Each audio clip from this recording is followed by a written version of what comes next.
আমিও হারি না তুইও হারস না রুকুত যা রুকুত গেছ গা সামনেরটা।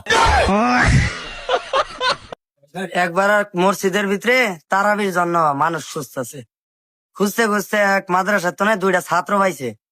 পাওয়ার পরে এই ছাত্র নিয়ে তারাবির দিছে।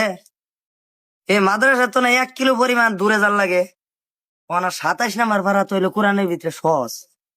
এই দুই বন্ডাই কি করছে, সারা রাস্তা গান গুন হুন্না গেছে, বন্ডামি করে গেছে, ভালো করে পড়ছে না। যাই এরা নামাজের ভিতরে করছে কি, এডার তো দিছে ইমাম সাহেব। এটা নামাজের ভিতরে যাইয়া আয়াত কইতে কইতে হঠাৎ করে গেছে বুঝলা, পাশের ডায় তো বুঝছে না।